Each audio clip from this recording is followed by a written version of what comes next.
everybody. Hi there. Hello. Hi, everyone. Welcome to this very professional and on-time show. I mean, technically, I am on time. I always said it for like 8:10, just so like I have time to prepare. But people are like, "You have to start at 8," and I get yelled at. I do the same thing. They yell at me if I'm early. They yell at me if I'm late. Yeah, because I'm like, it's technically 8:10, just because like I know, I was literally just on Joe Catapano's show, and it's like I need time to like. I literally just scarfed down a bowl of food. I just like ate an avocado. I just like slashed it in half. I was just ate it right out of it. I was like, wow, toast, like avocado and toast. That's my dinner. I didn't eat all day. Okay, I had like coffee and yogurt, and now I had like avocado and toast, and that's all I've eaten. Holy crap. So I was like, I need to eat. And I'm usually just super busy because I have a day job that ends at like 6. So I'm like, okay, 8:10. But then, yeah, it's fine. It's fine. Now we are here. Welcome to the HELLION art show. No real plan for today. Just gonna chat, draw, have some cool people on. Awesome. Speaking of cool people, welcome. What up? Airith Saga. You're in the show. Looks like he might be muted. Sorry. He might be muted. Not detecting. There we go. So we were just on Joe Catapano's show, and you should totally go check that out. I never caught your real name. I just keep on calling you Airith, and that's not your Brian. name. Brian, cool. All right. Hi, Brian. Nice to meet you. How's it going, man? Pretty good. Do you have to go soon? Do you have to go at a certain time? Oh, me? Yeah. No, just like I got like 30, 45 minutes before I got to get, eat dinner with the kids and stuff.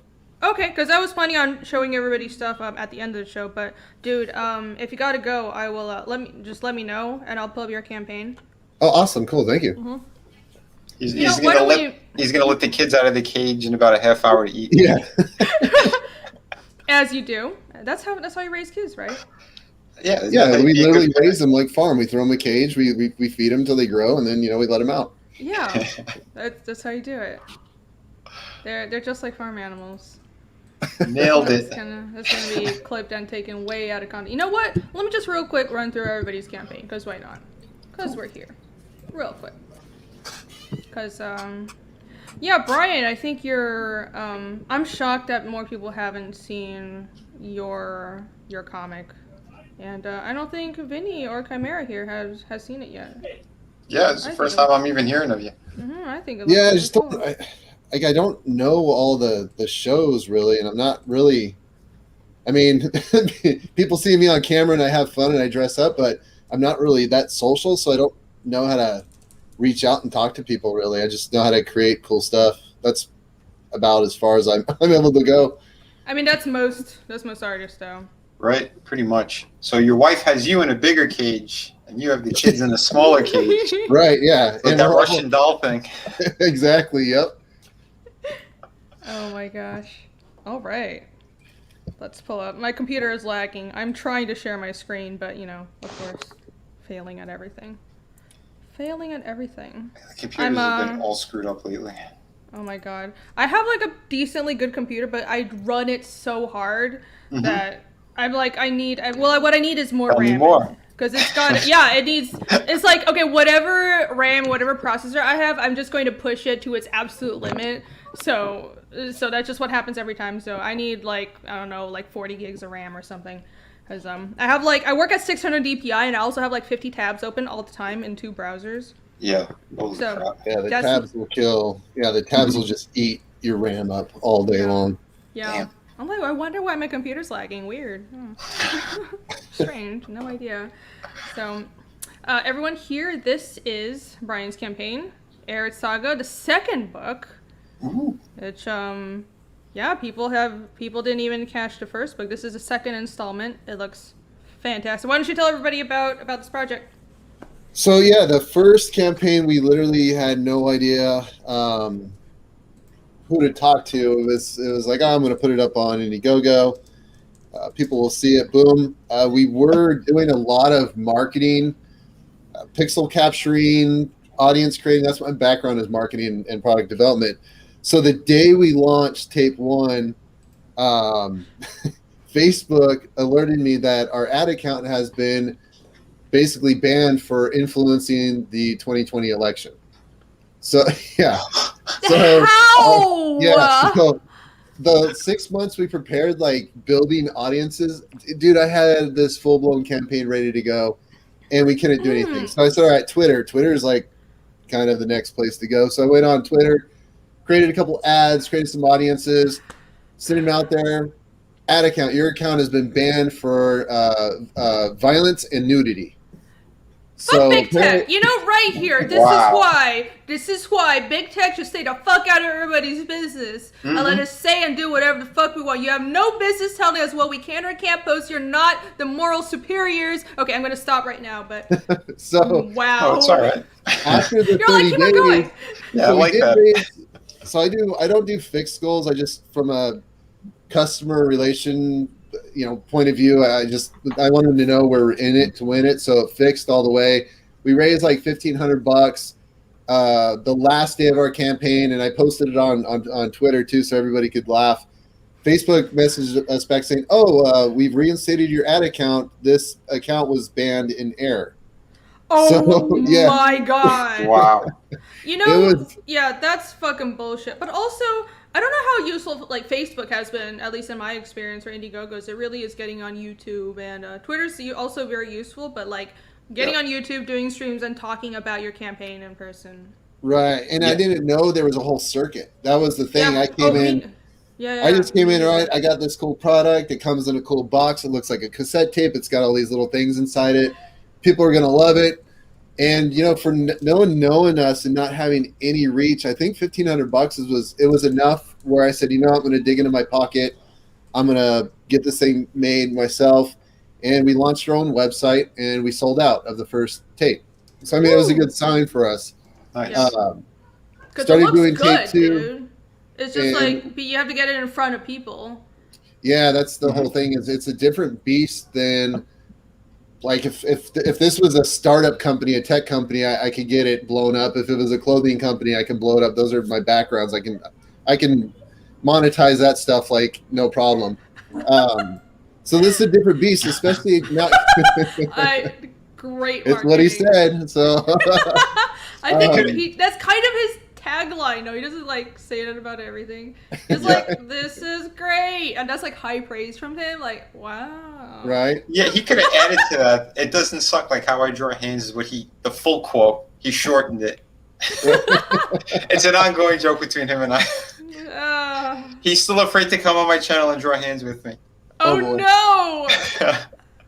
I called him out last time on his channel. He's like, come on, Vinnie. Come on. I'll be nice. If you need some more tips, I'll give you some more tips. He's like, I love to draw those rooted hands. You can do it. Check this cover out. That's pretty cool. Yeah. So the cover it has the gold foil logo. It's embossed. We have embossed points of their armor, the reflection on their glasses, and the reflection on the glasses of the guys on the bottom. High quality paper. We don't like skimp on anything. I'm a product guy. I'm all about giving the customer as much value for their money as possible. Yep. And I'm a shopper for products. We run manufacturing companies, my wife and I, so I know kind of where to go, where to start, the rabbit holes to dig through. And we kind of just created this whole package for tape 2 that was affordable for kind of anybody to start. And then you can also add tape 1 for only $10, which is even cheaper than we were selling on our website. So it's just, we wanted to really just put the reader in the book with a lot of tangible items. We had people saying the high standards should be a $100, $150 tier. And I'm a customer guy. I'm not here trying to make the quick money off of people and run. I want repeat buyers. I want loyal customers. So I figured get them the most value for their money to where we're still making a profit. So I can, fund tape 3 and however many more we go. So I think we did pretty good on this one. It's just like you were saying, Irene, I just need to get out the circuits more. You do, yeah, because it's so good. Yeah, you can really tell the quality of this, and you're shipping your books in like a box as well that looks like a giant tape. Yeah, well, you saw the first issue tape, the big pink one. Yeah. So the second issue tape is it looks like the old 90s. Is it this thing on the right? That's the artwork for it. Yeah. Awesome. Yeah, you got like, I feel like your campaign and a few others are just having me like the product ideas and the other extra things that, of course, the comic is the focus, but like you have holographic trading cards, you have like the Polaroids as well, you got buttons, you've got stickers, you've got this box thing that looks like a tape and it's all thematically tied in. It's just like how the Cryptindles had the actual tape recordings and the Polaroids for the camera. Yeah. I'm like, yo, I love seeing the entrepreneurship in indie comics, and I'm like, I feel like I need to do more. I know. This is freaking awesome. And it's all thematic. It all like really ties into your comic. And that's what we want to do is the Look at this chick. we're wanting to create a universe. I don't want it just to be a comic. I want the reader to really feel that they're in this world that Aerith is experiencing. So that's why the 3D prints, it's the sword. You can hold the sword that Aerith is holding here. You can wear the shirts that the characters actually wear in the comic, and we're just kind of also trying to force cosplay, so people are halfway there for Comic-Con. Nice. And even like the 8-bit video game, we just thought that was kind of cool for someone as a collector item. The dance card, I showed the dance card on Joe's show earlier. Yeah, it's this green one. If you like really zoom in, it's so on the right side in the collector's edition, you see that green card, that lady on it. Like he showed it. I guess you don't have your camera on now, but if you turn it, like she dances. She has 2 poses, so it's like cool. I don't know what you call it, like a holographic thing. Lenticular. There you go. I'm like English can't words. Yeah. That's awesome. I haven't seen anyone else do it. I've seen people do metal trading cards. I haven't seen people do lenticular trading cards. Great idea. Nicely done. But and then we were doing the holographic pixel cover, and I showed you that on Joe's stream too. We're just trying to get crazy with product. We know our story's strong. It's different. The dialogue's a lot different than anything else. The characters, like I've said, they're all based off of real people in my life. All these situations that they put themselves in are fantasized situations that actually happened to me. It's just, I'm just excited to get this damn thing out because we have such huge plans. We got our video game that's in development right now too that coincides with the racing element of the comic book, and we're really hoping to start doing the tabletop development in August as well. So it's just this whole massive universe that we're building. We're hoping to get out. I mean, it's doing well for, like I said, we're still an unknown name. And this is really our first attempt at comics. So I'm already pretty happy we're at 60% with where we're at now. It's just I gotta force myself to get out there more. Yeah, well, I mean, It seems to me like you've got time. You're 60%, and are you doing 60 days? Yeah, we're doing 60 days. Yeah. You got this. You got this. This project will definitely get funded, and it should funded. And the thing is, it's already paid for. Like everything's paid for. Mm-hmm. So even if this, God forbid, doesn't happen, it'll be on the website for sale with all the stuff. We're working with the Skibo to do the miniseries, the 12-page miniseries. We're going to throw that artwork up once it's done, penciled, and then I'm pretty sure that will push up the numbers once we auction off those pieces of art. Fantastic. Very cool, man. This is very, very cosplayable. Love it. So check this out. I love how everything thematically ties to really good product design and everything. Airith Saga. Oh yeah. Everyone, take a look. Back this. Fantastic packaging. Yeah, tape man. 2. Oh, you could get. Can you get tape 1 with tape 2? Yeah, for $10 you can add it on. It's a catch up. We call it add catch up. Okay. Fantastic. All right. Everyone, check that out. Now, Vinnie's campaign. Let's see. I need to refresh it. Now, Vinnie, I've seen yours a lot. Didn't someone copy your campaign? Oh no! Everyone knows about that. Yeah. Well. Yep. Tell the story, Vinnie. Tell them. Yeah. Some scumbag. See, Irene likes when I get angry. Some scumbag went over and took everything off of this campaign, basically tried to pass themselves off as me. Except over on Kickstarter, it says the country on the front page. It was like Kazakhstan. Sorry, I'm not from there. And then Yeah, you, your and then accent doesn't really you sound Kazakhstani. yeah, if you clicked onto the actual the bio of the person who created it, he even stole my bio. But at the bottom it says the creator of that campaign, and it was this other guy's name. And I contacted them. Tons of people contacted them. They were messaging me saying Kickstarter got back to us, and they said it doesn't violate their terms when it clearly does. Whoa. Uh-huh.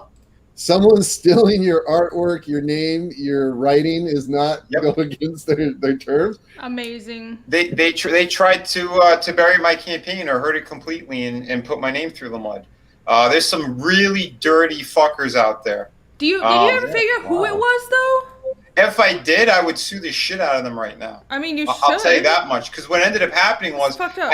I sent the DMCA. I put that in.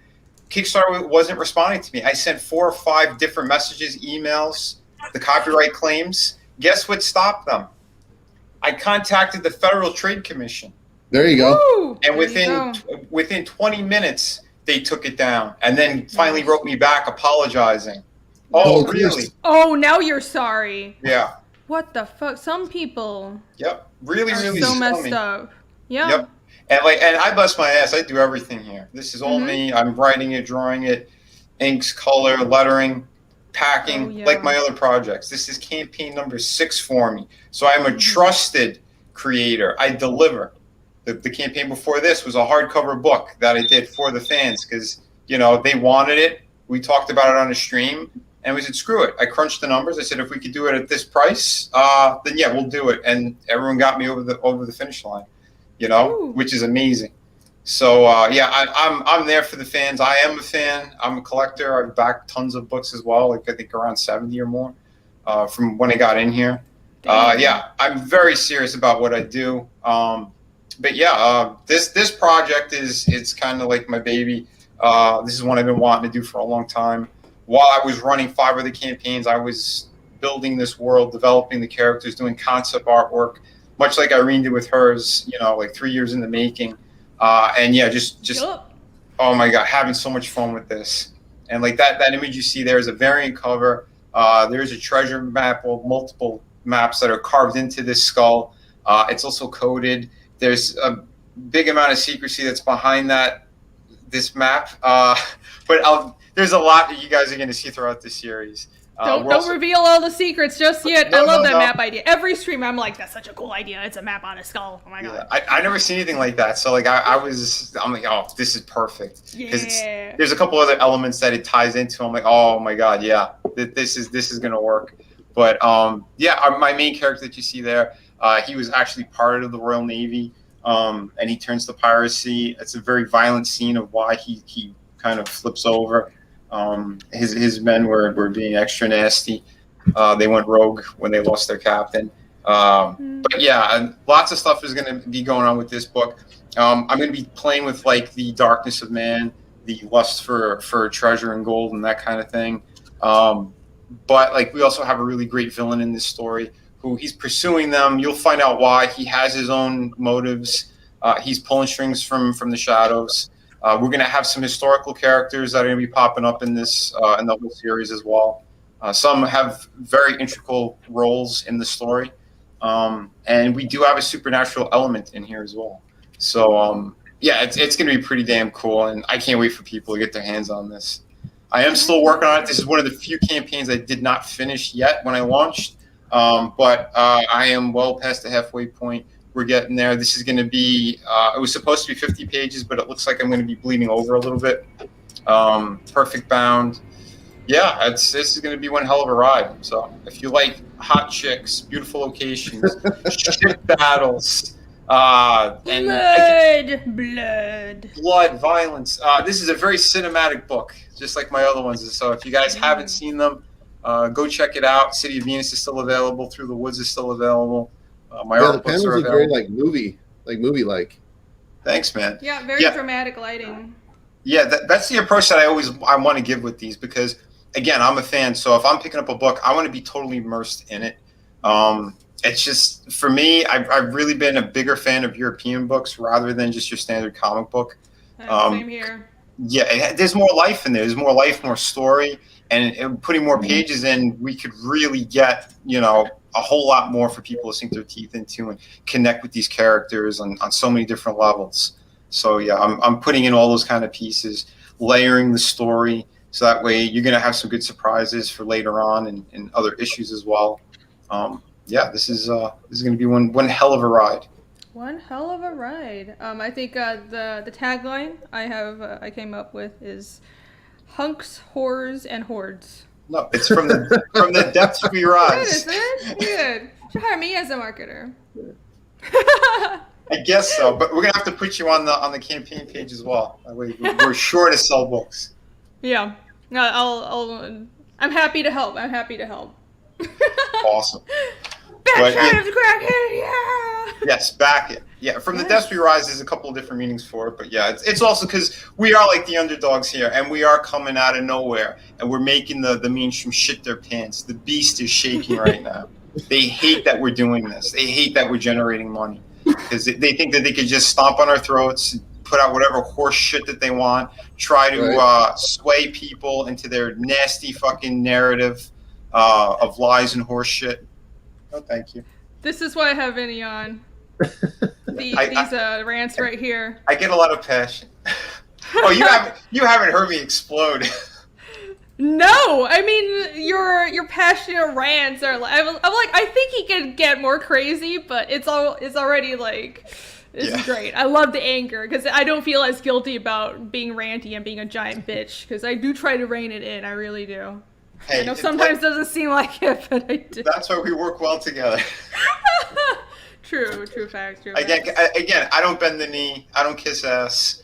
If someone thinks that they can manipulate, I tell them to fuck off. You know? Hell yeah. That's the attitude to have. That's the attitude you need to have if you're doing indies. For sure. This is the anti-establishment. It is.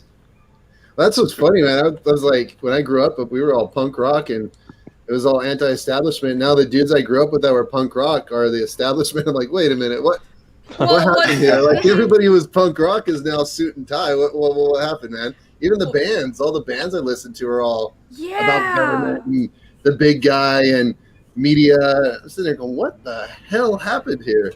Or they toe the media narrative and like anything else is dangerous. But you know what it is? It's like the smartest subversive, campaign ever. I feel like I'm not saying there's a conspiracy and someone orchestrated things, but it's like the establishment came up with the most effective form of psychological warfare. They convinced regular people that to toe the establishment line was being rebellious, and which isn't true. It's like, I don't know, clutch your pearls and say video games are bad. That used to be what nostalgia people trying to censor video games, the ultra religious types and not normal religious people, but like the ultra like crazy people were trying to do in like the 80s. But now it's the other side of the coin, and it's different people doing it, and it's people who claim they're liberals. Usually they're not liberals. Well, people forget Tipper Gore was the one who made sure that the advisory sticker was on CDs back in the 90s. Yeah. Dude, it's ridiculous. They've been doing this for the longest time. And a lot of it is because when there's a lot of money that's being made, they get upset and they want their cut. And if they can't get it, they're going to stir shit up. Because that's what happened with video games. Video games pull in more money than these giant movies. Mogwai said Rage with the Machine. Yep, I should probably pay attention to chat, guys. But before that, ACN Zamudio. Hello. Hey, everybody. Glad you can join. Hey, this is nice to meet you. I think you guys haven't been on for a couple weeks, but just last week. So AC and Nick are both Nick/Carlos. We alternate. Are both helping me on Fiendish. Nick is my colorist. He always gives me an expression when I point out that he has two names that we can't decide what to call him, and he is. It must be addressed. It must be addressed, you guys, every time. Yes, because people don't know who you are. Then, because I want people to know. It's not like I have two colorists. They'll be like, "Wow, what a great colorist! What is his name?" And then they won't Carlos know. Nicholas. Wait, it's either or. This guy must be two at the same time. So I should just call you Carlos Nicholas every time. Y'all and your long names. So I met you last week as Carlos. Yeah, last week it was, well, the week before it was Carlos, and it's okay. It's you know. both parts of my name. It's Okay. I'm trying to help you with your branding, okay? I'm helping. Okay. Anyways, It's all about the branding and the marketing. there's Mr. Zamudio. That sounds so weird. Holy shit. And AC, who is also helping me on Phoenix. She's doing my trading cards. I'm gonna show her what she's done so far in just a second. But Yeah, I actually noticed that you had my art on your thumbnail for the stream. yes, so I do have to show. Well, I posted as an update on the Indiegogo. So if you go to the Phoenix Indiegogo, I have the update of it. But yeah, AC's been checking ahead on those trading cards. 2 of them are, I'm coloring it, but she's doing the inks. So the inks and flats for 2 of them are done. I'm gonna show everyone in just a second. But first, let's go through some of these campaigns. Next up, Testament. Let me refresh. What is this banner at the top? Yeah, so I'm closing in a month because I'm gonna. Everything's almost done. So. Oh, I didn't know they did that. All right, cool. Yeah, you can. Well, sometimes they have opt-out in demand, but I just emailed them like, yeah, give me one of those banners. So. Awesome. Yeah, I didn't know you could do that. So you're taking it out of in demand. You cannot. Yeah, it'll be. I didn't know closed. you could do like a countdown for it. I thought you just like end it right there. Right. No, usually when you hit opt-out, it'll give you like a random, like it could be 2 days or that night or 2 weeks. But this way you'll know when it closes. So Interesting. yeah. Cool. Yeah, it's my 4th That's awesome. campaign. It's a science fantasy series. Unlike my other campaigns, which were dark humor and black and white, this is serious and full color. Main character is Carl von Magnuson. He's a sellsword, and it's a bit post-apocalyptic, but there's some fantasy elements, as you can see right there. And he's on a quest for revenge against the king. And I don't want to spoil everything, but Vengeance stories. yeah, and he has Always working. powers that you'll find out in book 1. And yeah, let me show off some of the art I got. I'm actually waiting for the last page. We're almost done with the main book. I love this cover right here. So Yeah, what it's really caught my attention with Testament was it blended sci-fi and fantasy, and anything that kind of blends different genres of fantasy all together I really like, because I don't think it should be all set in one way. And I kind of do that with Fiendish as well. You can't really tell at first. It looks like full fantasy, but it's actually like very scientific. I have a very strict hard magic system. So yeah, it's... Yeah. I like, you know, it doesn't have to be, oh, everything is either Tolkien or it's like in space, Star Trek. Like, it just, you can all blend it together. It's all Right. cool. It's all fiction. Yeah, I didn't want to do like cyberpunk, but I also didn't want to do War of the Rings. So you got to There find a you happy go. medium. Happy medium right there. Are you showing art? Yeah, let me show it. Here we Okay. go. Let's see. Yeah, usually when I'm not sure about something, I post it on Twitter, and I'm like, hey, does this look good? So here we go. So I wanted to originally have like a smoky effect like Dark Side, but I guess this will do upon you and Vinny's recommendation. Yeah, So- I like that. Like, I just the think- glare is fine. The smoke kind of, it just kind of didn't fit with the art, and I think the glow is enough. Yeah. Here it The other is. one, it felt a little cut and paste how it was. Like the After Effects effect, I would just paste it on. But the glow is fine. Yeah, here he is taking out the torturer, so a bit Berserk reference, I guess you could argue. I like that guy's face. That's Yeah. cool. And then Preston Acevedo is doing an 8-page story, so here's a shitty screen grab from YouTube. These are magnets. These are magnets, so not part of the art. So here's his pencils. There's Carl's like mentor / father figure. They're basically like biker Vikings, and they're fucking crazy. I love why was the he using MS magnets? Paint. What, Can what you is Yeah. it? zoom in a bit? Just There's- literally. there's- Also, there's- what's This with is the? extremely stinky. Yeah, it's gonna be really small. Yeah, there we go. That's a lot more helpful. Yeah. Also, what's with the magnets? Did somebody put it on the fridge or something? Yeah, no, he was holding it still. Again, this is a shitty grab from YouTube. Oh, okay. Yeah, he's gonna paint it. Is this So like a metal drawing board or something? yeah, What's going on? yeah. So it'll be He's got a lot of crazy techniques. yeah. Preston, he's gonna Wild. pencil it. He doesn't really do inks. He'll just paint over it.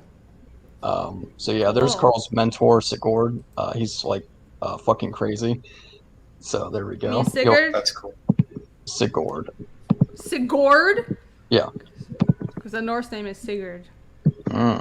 I don't know. Look, I pronounce Isekai is Isekai. I'm not good at this shit. Okay, I was like, I think that I've heard the way you pronounce isekai, so I was like, I think this is cigarette. That's the correct Just like pronunciation. again, you have like this nitpicking like thing about you. Just fucking hell. Yeah. I mean, Yeah, so- dear Lord, God forbid me actually want things to be pronounced correctly. Right? Does Come on now. make us pronouncing words how they're supposed to be. You know, I'm also a language nerd, so you know it's gonna happen. You invented your own, so I think you have the right to be as picky as you want with people. Yeah, Right. I'm a little bit of a stickler for that stuff. So yeah, Testament looks fantastic, and you guys just have 30 days before it's out of in demand. So hop on it right now. Yeah, I'm waiting for the pencils and inks, and then the painted story should be done in like 2 weeks. So. Awesome, brother. Hell yeah! All right. Oh, let me link And- something in the chat. Here's Okay. a topic for the stream because the mainstream is trying to take credit for all the manga sales. I saw people talking about that. I was like actually Googling real quick while you guys were talking. I found the Bounty into Comics article, but I was like, I want to find some other. If you can link it, that's cool. Yeah, it's in Link the it our private. chat. It's It's in the private. Okay, perfect. Yeah, we're gonna talk about it. So, again, zero plan for today, but I guess we'll talk about campaigns and then we'll complain about the mainstream and how they're taking credit for how awesome Well, manga is. They went down 30%. That's what we're here for. Well, they went down 30% due to the COOF, and then they're taking credit. Oh, the graphic novel sales are up. I'm like, yeah, they are, but I'm buying Chainsaw Man, not Ninjak. Gee, I wonder why they would do that. All right, let's save it. Fiendish is my book that you should check out. What? I just said there you go. Good There- segue. Yes, great segue. Something awesome. If you want something, oh well, that sounds so stuck up, but if you want something that is like what's actually selling and doing well, which is manga, you should check out Fiendish. But bam, there you go.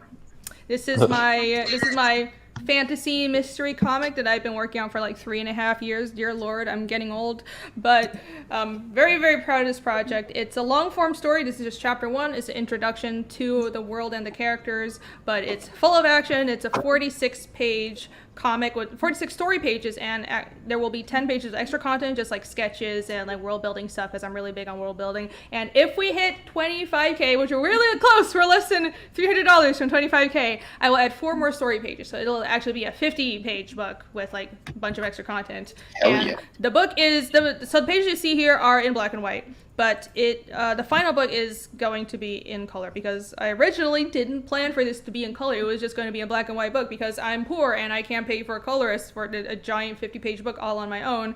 But since we hit a whole bunch of stretch goals, thank you very much to everyone who backed this book. I owe everything to you.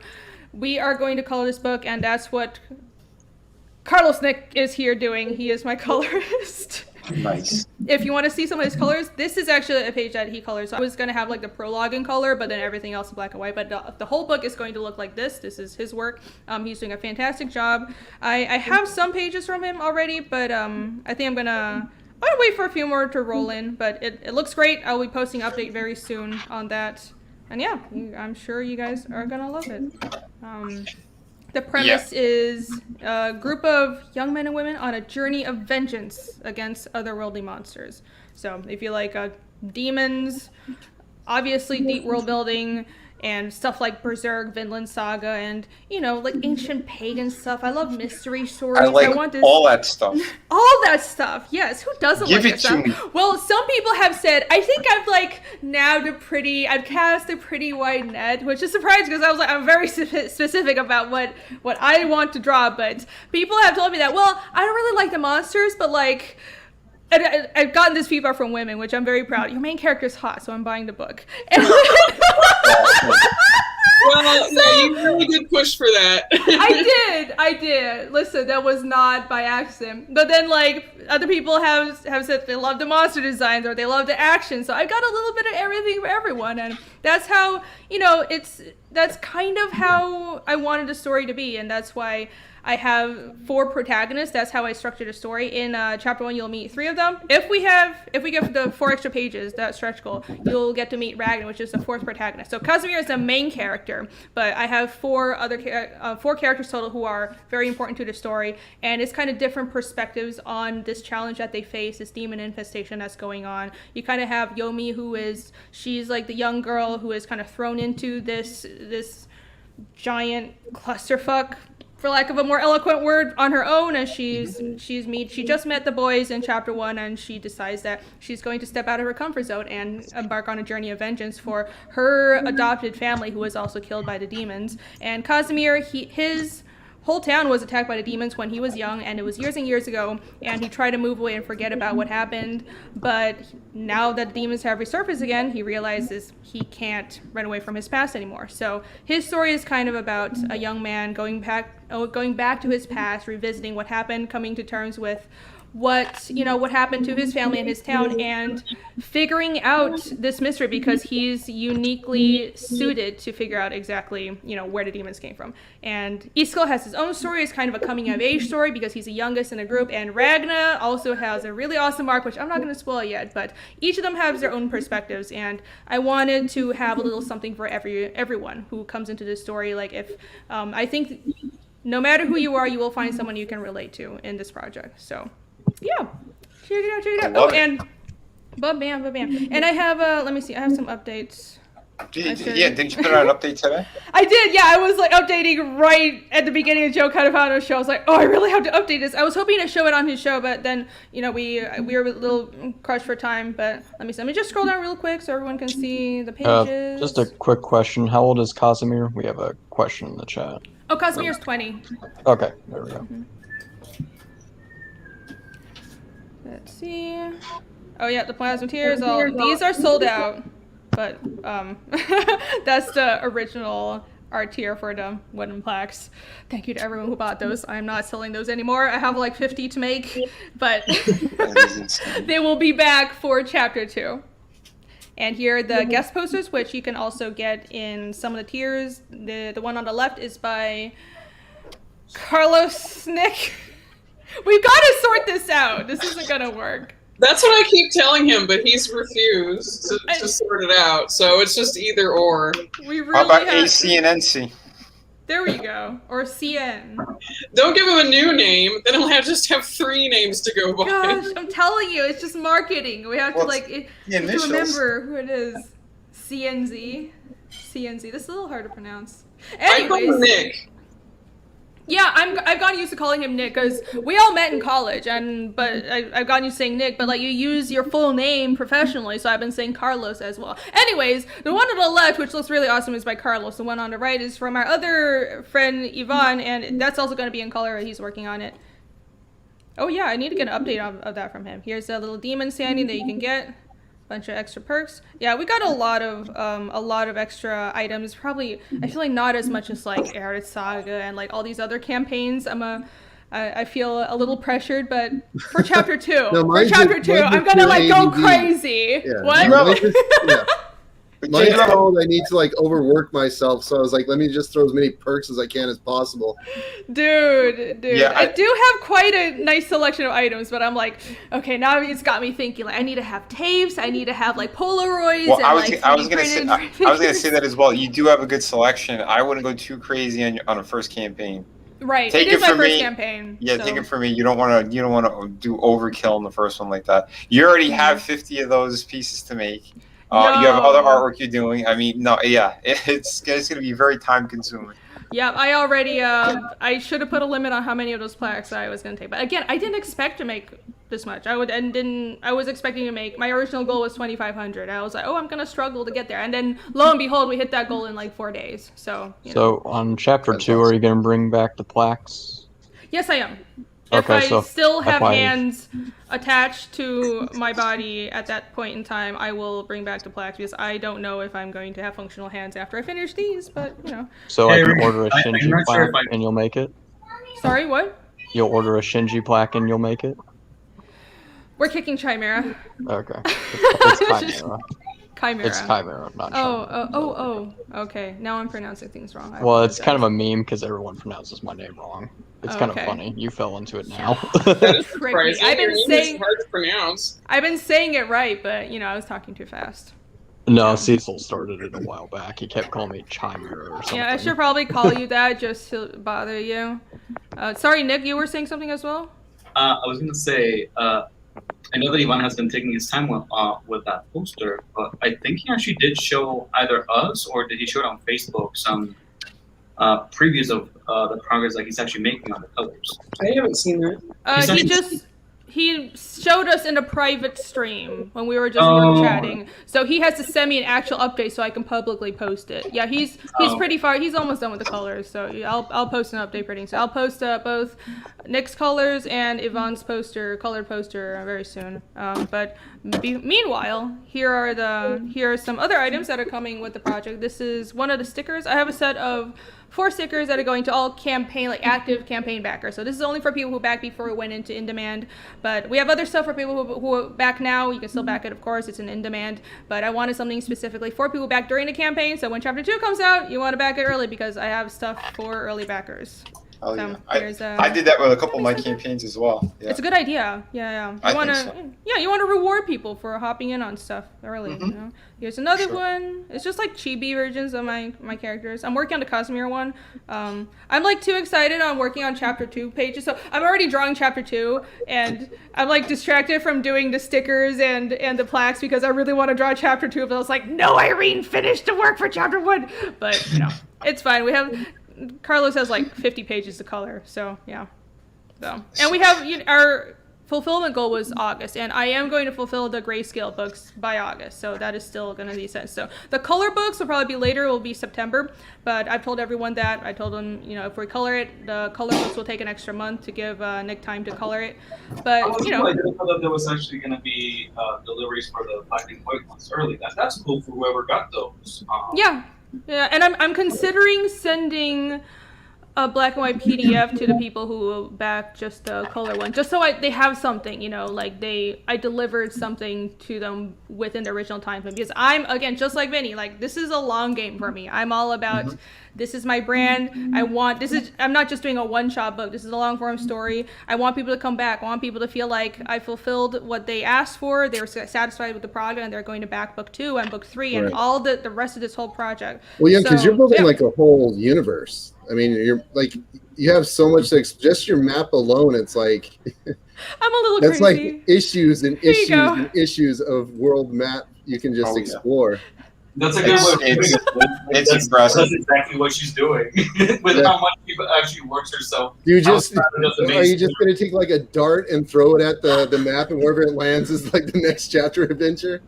There's so much going, and I thought about everything in this map. It's like cultural region. This is what the architecture is like. This is the political system. This is the economy of this town. This is a language that they speak. I'm a language nerd, so I've kind of like mapped out what the language of each region is basically similar to like a historical language in our world, and how all those languages and culture are related to the other cultures around it. And I mapped out like the cognates around, because a lot of it is like Indo-European language families, and so the European ones are in the continent of Arvos, and kind of the more Indic and Persian ones are not Persian, Indic ones are in the south. So I've mapped out like all of the cultures, and I've done a lot of concept work where I've drawn the buildings for different areas of the world.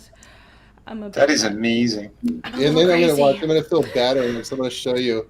Like, I've been trying to do the world map, and this is as far as I got. Like, it's really weak. It's really weak. But this is like ours, and I after seeing yours, I'm totally inspired to like really go into it. But this thing's like 6 years old, and I haven't even. But yeah, the main like story is in that circle, and it's like a 500-mile radius city. Oh, that's a map. Okay.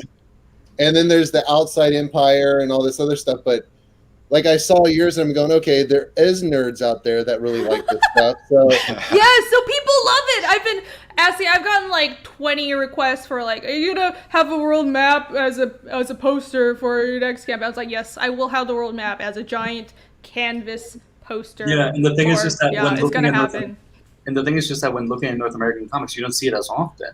But back when Irene was still, getting her pieces together, a lot of the talk was around the fact that a lot of European comics actually have that as a very normal thing to have on the inside cover. It maps for their world. I didn't even know that. I just felt like I wanted comics to be made this way. I wanted it to be deep world building. I wanted it to feel like this is like Tolkien or something by George Martin, but in comic form. That's what I want to create. And you're right, I didn't see it in American comics. And I guess like I read some European comics, but I hadn't seen ones with the world map. Oh no, in the back she froze. and stuff, Did I freeze?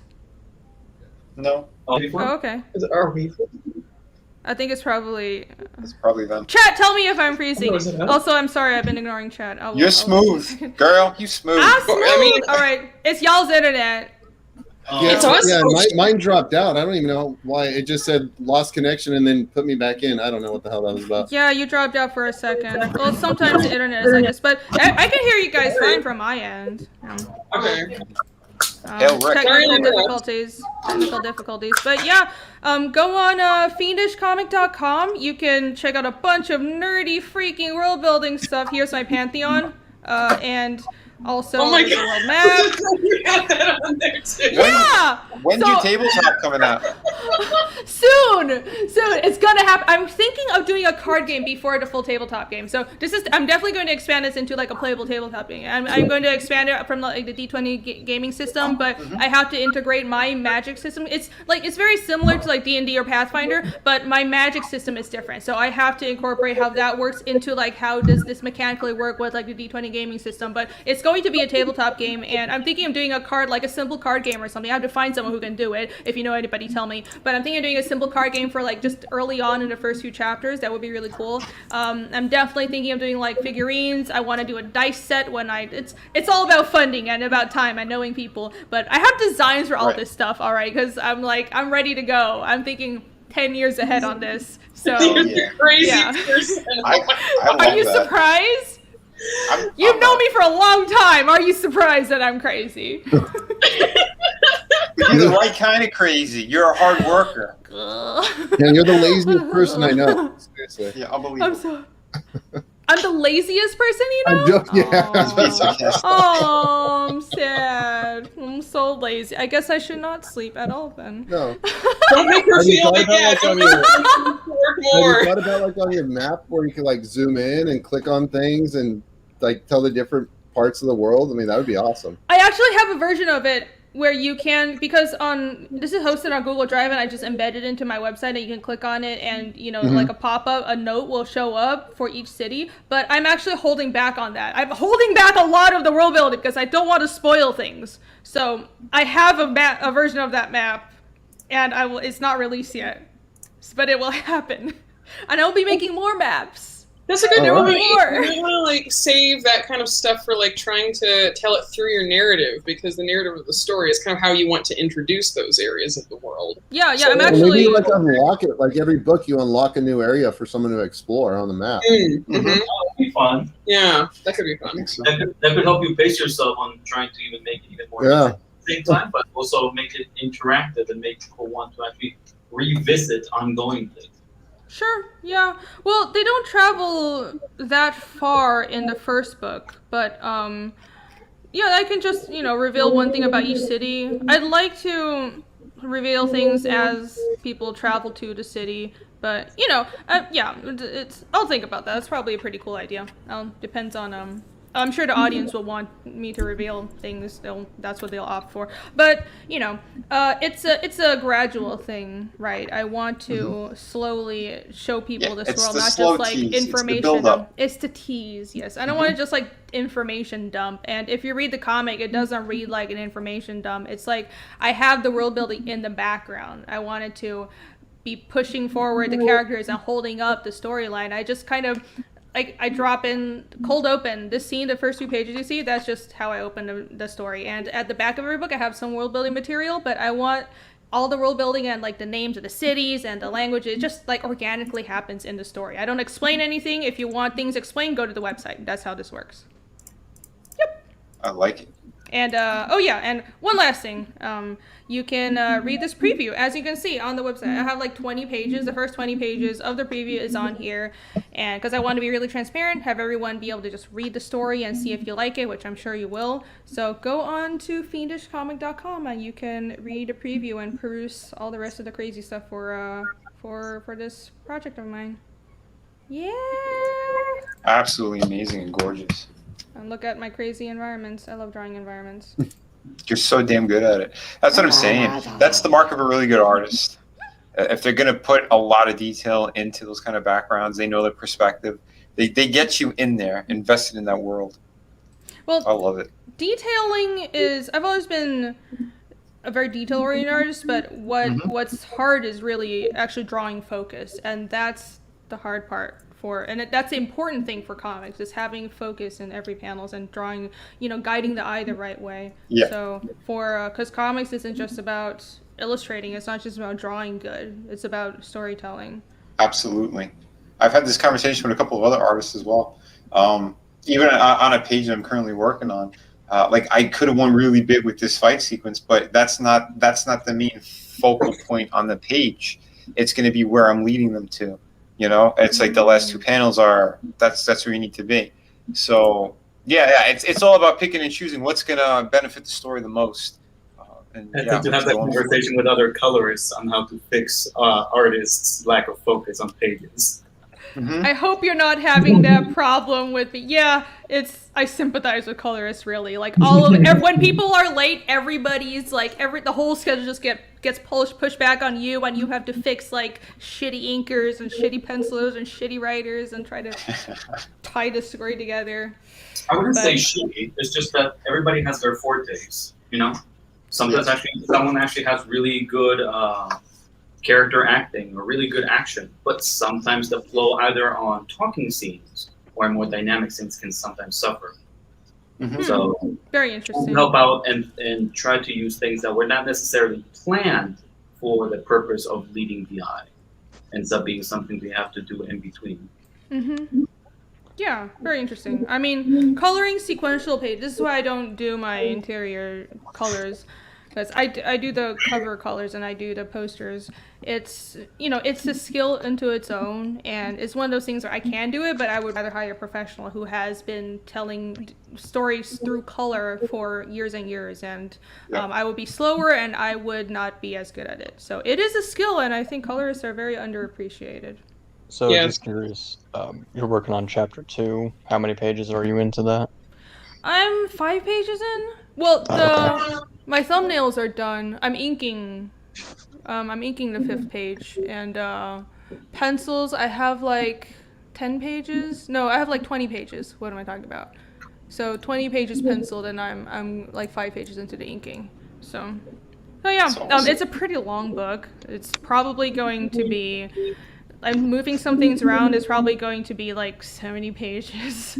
So that's why I'm like really excited to get going on this, because I decided to combine chapter 2 and 3 to pack more story material and get to like the next big plot point faster. And I'm not going to rush things, but I'm just going to I think there was some fat I could have trimmed. So I trimmed it, and we're going to move ahead faster.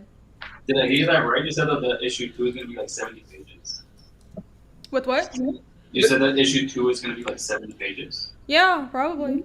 Wow, okay. Yeah. Because I'm combining chapter 2 and 3. And is it all digital? I work digitally.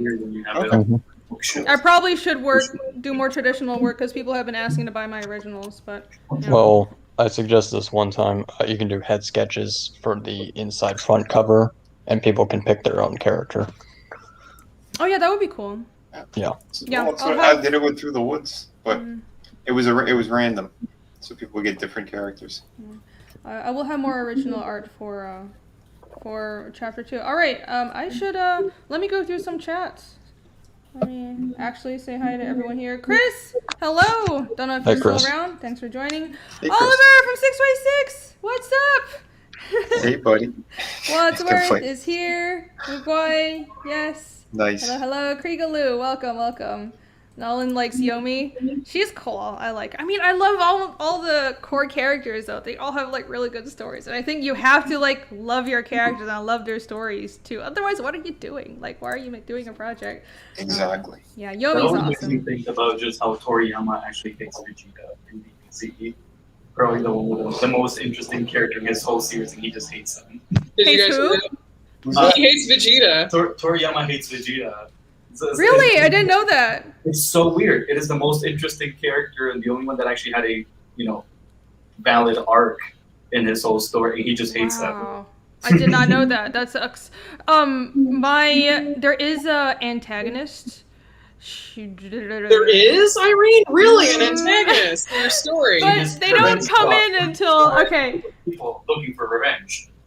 Yes, I mean, somebody brought about these demons, and that's all I'll say. And you don't find out who it was until the end of the first arc, so I'm not revealing who it is yet. But there is an antagonist besides from just mysterious demons. But I freaking love my antagonist so much. Sometimes I'm writing her story, and I'm just like, I like her more than Casimir. What do I do? Oh no, am I a bad person because she's a villain? It's, I guess it happens. Is that the green-haired one that you said is a bitch? No. She's just a leading character who's a bitch. Oh. Yeah. The character's Maria from Jersey. I feel like that's kind of rare to have I don't know. The protagonist who's just kind of a terrible person. But she's like really competent, and I love her too. Like, she has an awesome story arc and awesome development. Even if she has an insufferable personality. El Padrino says main character looks like a teen. He looks like a teen. That's why I gave him he has a little scruff, like a little bit of a beard coming in. But I kept thinking he was like 26. I don't. Yeah, why would you? Okay, it varies. Some people are like, oh, he looks 25, but some people think he looks like a teen. I was like, I guess that's good because he's right in between. He's 20, so there you go. He's kind of beefy. That's why I thought that he was a little older, but and that beard. But yeah, he has 20 is it works. Yeah, it's a bit of a joke because he wants to have more facial hair, but he only has a little patch. But yeah, I figure he's 20. He's pretty young, but he does live in the mountains, so he's gonna be a little buff. But there you go. Looks like a teen. Sus? Why is that sus? Johnny Cage, hello. Hey, Johnny. What's up? Let's see who else is here. Rick Saylor. Hello. Beyond Time. Hi. What's up? Beyond Time also has a awesome campaign. Yeah, he does. Hell yeah, John. Hey. Thank you for linking, Chimera. We have we don't have Frog G today, but we do have Chimera dropping links. Mikra! Ahoy! Spoilers. Fraga is live, so Frog G is cheating on us. Oh, he is. Oh yeah, I do want to keep this stream short. Well, we have another hour. So short for me is like less than 3 hours. I do want to hop on Frega afterwards. So, everyone should stay here in the meantime. Yeah, stay here. So stop saying the other guy's thing. Yeah. What? No, nothing else is going on. Yvonne is here. Hi. What up? It's spoilers. I'm trying not to spoil too much stuff. Altercation. Hail. What's up? I don't think I've seen you around. Welcome to the show. Cool. Yeah, and as you can see on the screen, this is what I want to show everyone. These are the trading cards for Yomi and Iskull. So these are just flat colors. I'm going to be doing the final colors. I'm going to wait till AC is done with all 4 sets. So it's going to be Yomi, Iskull, Casimir, and a demon. I was like, what do I call it? The monster from chapter 1, the same one that is like the little acrylic standee. So 4 trading cards. That is going out to all backers, everybody who backed this campaign. Thank you. Well, I didn't do it, but I did do the poses. The art is AC, so you should be the one thanking him.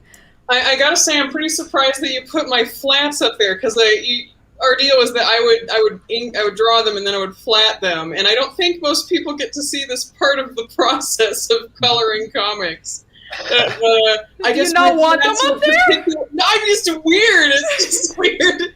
They look great. Yeah. My flats are, I guess, pretty flats. It's pretty, yeah. It's all color coordinated, and it's so you know it's easy to look at. It makes it easier to flat, I guess. Yeah, yeah. But yeah, that's for those who don't know the process. Flatting is just how you like separate the colors so that like the colorist afterwards can like actually make them the right colors. So these aren't the right colors. It's like the grunt work for coloring. Yeah, it's the grunt work. It's just coloring in the lines to separate the shapes. That's all. Yeah, So, usually colorists will like farm out flatting work. Just it's just filling in all the objects with. Yeah, the they base tend to color. look really chaotic, so that they have a lot of contrast and stuff, just so that you can tell the shapes are different. That's all. Yeah, but that's why this looks pretty psychedelic, I suppose. A little bit, but you still have a unified color for it. So I'm like, yeah, sure, I'll post it. I find flatting relaxing. I had the time for it, and I was like, yeah, I can do it. So I just like, oh, Easkell has red hair, I'll make him red. I don't know. She's weird. I hate flatting so much. It's relaxing. It's just kind of like mindless work. Lily said the same thing, that she just finds it very relaxing. Yeah! I feel like it can be, but you have to be in the right mindset, or have a good TV show on the side. Yeah. Because usually I can't have it's repetitive, it's kind of mechanical, so you can do it kind of absent-mindedly. But at the same time, when you're flatting, you're trying to hurry up to get to the coloring. So I actually tend to feel stressed about flatting. Yeah, because usually it's either the colorist or a flatter who gets the job, and you usually don't have a lot of time. I just happen to have time, so that's why. Yeah, I'm all over the place when I do it. Sometimes I'll just paint one panel, and that's like, no, I like what I'm doing with this light source here, and kind of like the atmosphere. So I'm going to use it on the rest of it, or it depends what it is, right? Real organic with it. Yeah, like I don't know. And other times I'll do like just like a rough kind of flatting all over the entire page. It all depends. Or I'll do gradients. And I'll just kind of figure out just kind of like where I want like my lighting and the kind of mood, and then I start kind of painting from there. It's weird. My process always changes. So you don't do flats? So wait, you say that Not you so much. first do like pencils, and then do like coloring underneath to figure out how the lighting on it is going to work out, or what are you saying? I'll do my pencils. I'll do my inks. I kind of know what I want for a scene, what's going on, but yeah, it all kind of depends. If there's like a pivotal scene, I might just paint that first and then kind of work around it, like to get the rest of the mood or what I wanted to do and what's going to draw the eye to the more important parts of the page, if that makes sense. No, yeah, I guess that tends to work when you are when you're actually doing all the jobs. Yeah. Mixing and matching ends up being helpful. It's just that when you said like when I thought that you actually meant to say like pencils then coloring, it's like that can be fun. That is not time efficient at all. No. I'll try to get like a bunch of pages either penciled and inked out or whatever, and then I'll jump and I'll start diving into colors. Okay. It sounds like painting it, just kind of an organic process.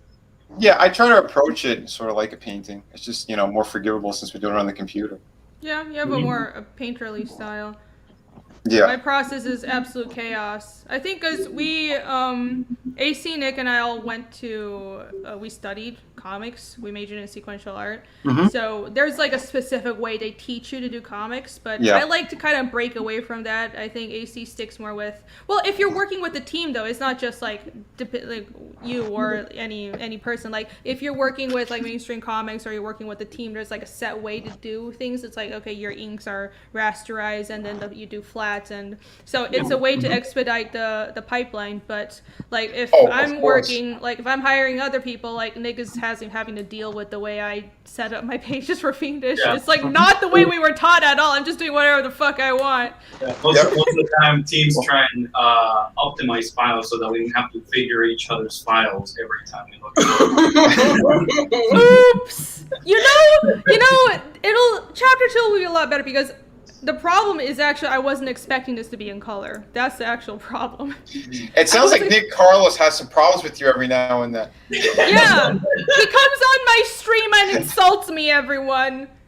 That's what happens. There's a lot of passive aggressive rage he has. You don't say. That's his middle name. I've looked at those Photoshop files. It looks like a maze to find. It is not a maze. Everything is named and in folders. Okay, Jesus Christ. Most artists don't even name their layers. Everything is clearly labeled. Yeah. I'm gonna turn your a camera label off name. if you don't stop giving me this salt. All right, moving on to our topic of discussion. Wait, I literally have like 5 or 6 layers. I don't do like every little breakdown like that or folders. do. I'm self-taught. That's why. So like, I didn't go to school for any of this shit. No, So- I mean, it's not just going to school. I don't work the way I was taught in school. I just like separate everything so everything's editable. So like I'll have figures like my ink folder will be like figure 1, figure 2, figure 3. So like about like three layers usually generally for like figures, like drawing figures. And then I have like a background folder for the backgrounds, and then I mask everything out. And then I did the shades. So usually it was like the shading underneath and then some glows over. And so it's like shading and then the inks and you get and my scientific shades. about And then I have like 10 layers for shades, and the way I did shades was I was like, oh, here's the 20% grays and here's the 10% grays, and then at the top I'll do like the painterly, the lighting and the form part. Macy's head Why rate are would you holding your explode. head? It works! So complicated. It's not! It works for me! I think you should give your colors a raise, to be honest. Shouting, it'll be more true, Irene. So moving on to our topic of discussion. I'm really. This is very entertaining to me. Sorry. This is riffing on the way I very neatly sort my files. Okay, all right. So Jesus, 25 I'm page. gonna show you a page right now. Okay, I'm pulling up 25 page Photoshop. Wait. We give the colorist a raise. I've had enough of this. A bonus. Had enough of this. Refuse. This is She ridiculous. would probably strangle me. Like I do my paints and then I get like a one where I do like all my special effects on everything. Yeah, you have to have like okay, let me find a page that I actually shaded myself. 38. This page is nice. All right, Wait, are you hold on. actually gonna break down like your Photoshop layers? Is that what you're gonna do? Yes. Oh my god! I guess we're gonna go deep into the art process today. I mean, we were going to talk about something else, but I guess not. I thought I'd be entertaining today, but Nick said otherwise. Well, just me screaming apparently is entertaining to people. John says, thanks for explaining flatting. So he appreciates you guys explaining flatting. John is asking... That's nice that it's that we're not just making white noise for people sometimes. He also asked me, is my closet equally as organized? Yes, it is. I'm actually very organized. Is there a moth? Jesus Christ. I am actually Is very it every organized stream you person. have that moth? You should just name it. It's just like, I have a pet moth, you guys. I have like Mothmen living in my house. That's Larry, everyone. Hey, Larry! Oh my gosh. Wait, what are we Listen. talking about? Pet moths? Because I have a moth show up on my stream all the time. It's like a constant thing. Okay. Yeah. It's really great. It's really great. She I feeds don't him know. with her rage. Well, there's a lot of moths around my house. I guess a couple just sneak in as I'm doing a lot of construction around here. What, John? Oh, that hole in the roof. The hole in the roof. It's a hole in my ceiling, but I guess it like opens up to my attic. Oh my god, I don't want to think about it. Ah! Any word on when that might be getting fixed, Irene? Nope. I'm gonna hire someone else. I've had enough of waiting. My construction guy is taking way too long. Yep. Yeah, those guys are assholes. I already hired someone else to do like my yard and my landscaping because this guy's taking forever. It's like he hasn't contacted me all week. He's very nice. He knows what he's doing, but it's getting ridiculous. Like I want my house to be in order, and then spend all this money to live in a hellhole. Yeah, Wadsworth says, "Thank you, Wadsworth. Irene is right, and everyone. Well, they're not dumb, but I am right." Hey, I agree. She's right with the process that she's doing. If that's what she chooses to do. This is Irene's house, and in Irene's house, Irene is always right. It's like, My method is also madness, but I'm not right. I'm not surrounded by yes men. Well, no. Yes, man. No. I work with you. Are you a yes man? I literally have to deal with complaining all day. You should do an extra 10 layers for him now. Break down like fingers and shit too. No, like for me, like I have my own method to my madness as well, and I don't expect anyone else to really understand what I'm doing. Well, the problem is, the problem really was I wasn't expecting anyone else to have to look at my PSD file, so it's just constructed for myself to be able to come back and edit everything. This file is taking way too long to open, so let's just move on to our next subject.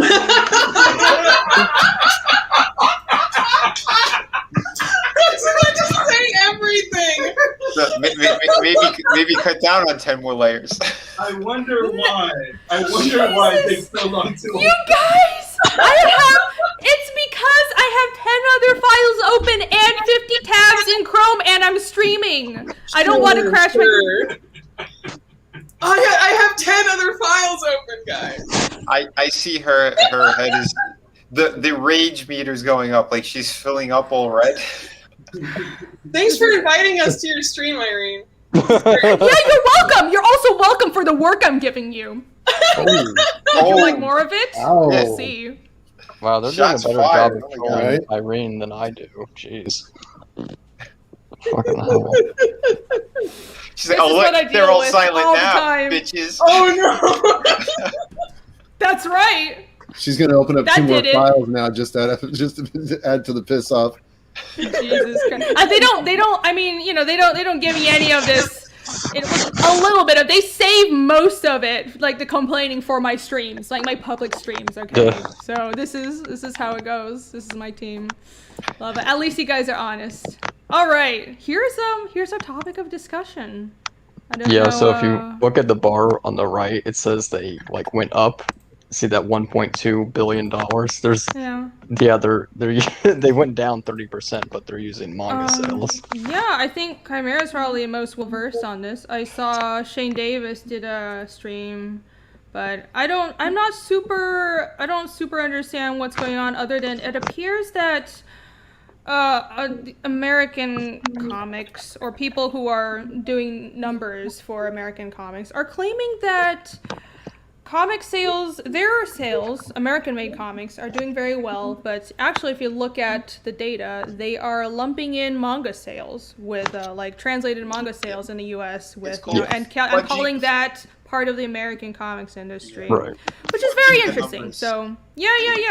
If you guys know anything about this, why don't you break down anything I missed? Yeah, well, it's just that's not possible, because like what was it, the top 20 selling graphic novels were all manga. Most of them were Demon Slayer, so that's just not possible. And they say it hit a new high in pandemic year. Like, yeah, that's also not possible because the comic shops were being closed. Yeah, I thought this article was just interesting, the stats going up. It's more made up than comic book characters, the numbers that they're doing here. Very, very interesting. As I recall, and we've been saying, one volume, was it the final volume of Demon Slayer, sold more than the entire collective American comics book market for that month. Yeah. Just one volume. Wow, that's how well manga is doing. So, do you really believe that? I don't know. I'm not super interested in superheroes. There's stuff in, the American comic book industry isn't just superhero stuff, but I'm not interested in any of it now. And I just speak for myself, but it doesn't seem like, I don't see how they could be doing that great. Comic shops are closed. Yeah. I see I know that DC is downsizing, Marvel's not paying people. I know that I came from Marvel. They were cutting my pay nonstop before I left. And so, yeah. It just doesn't seem like they could be doing this well. Well, I linked a meme in the private chat. It basically sums it up. Okay. Let's take a look. Yeah, seems a little weird. Why do you guys think they would do it? Why do you think they would, instead of... There is a reason to do it. You can say, like, it just showed the actual demand for comics in general in the U.S., or in North America. That has a genuine purpose to it. It's just that if they're actually trying to pass that off as North American-made comics, then that's the problem. Mm-hmm. Well, yeah, but the question is just why would they want to lie about the fact that it is being lumped together? That was a question, honey. That's just my confidence. Oh, I didn't see the meme. Let's see. It's on screen right now. Yep, there you go. YA and like kids comics and stuff like what Scholastic publishes. man. US That's Comics always Bros. done. Pretending. Hey, yeah, the Scholastic stuff is always done because they sell to libraries and like school kids and stuff. To make it better, they should just put a Talk dildo in about his that hand. stuff. I've gotten hit up like 2 times already with the schools and the Scholastics thing. They like brainwash those kids to like get you to go to school and buy $100 worth of books. You know that is kind of how Scholastic makes money, though. They're like, oh, well, let's sell. Well, they sell to libraries. That's what they do. Well, So, no, that's where their sales like one actually school come my from. youngest goes to, when Scholastics comes, they set up this whole like candy store of books that don't even really have words in them. They put toys on them now. That's like the new thing. They put toys on the covers. So the kids don't even care about the books. They want the little squishy or the pencil that comes with it. And they're like $15. Oh my god! And you're really just buying the damn pencil. Yeah, I know they were doing another scam. Marvel was doing a scam with Scholastics a couple of years ago. I don't know if they got caught or if anyone said anything, but they would essentially try to say that these schools and stuff are all paying for it. They were fudging numbers as well, and then all the product was being actually delivered to like a fucking landfill. Like they were lying about numbers in order. Too. Yeah, they were just dumping it because they just wanted the numbers to show sell numbers. Yeah, and they were trying to add those numbers onto the comic book sales for the regular sales, like monthlies, and it was all bullshit. Wow. Yeah. So like I said, we've known about stuff that the big two do, like, you know, they'll force comic shops to buy a lot of variants, or they'll say, well, you can only have this Spider-Man book because everybody always wants Spider-Man if you buy all these other books, and the comic shops are stuck with books they can't sell. But in their numbers and the books for Disney and Marvel, it still says, oh, we sold all these books, when really they just push the product to the comic shops, and it doesn't matter if the customer actually bought it or not. It's still sales. So that's been a thing we know about. of course. Well, that's another reason why almost all those shops were closing up, or they had to pivot into other things just to stay open. Yeah, I don't. I want to actually read this article before talking about it, so I'm not going to talk about it because I just hopped into this. I heard people streaming about it, but I haven't like actually done my research. But this is the rumor, and it seems plausible that the American comic industry is using manga to prop up its numbers and make itself look better. And, you know, Ariel had a good point. It's probably that they're just trying to show that people are interested in comics, but I think it's more than that. I think it really is, I hear a lot of people saying that, well, American comics are selling really well and it's a renaissance of American comics. And I don't know, I think the indie scene is...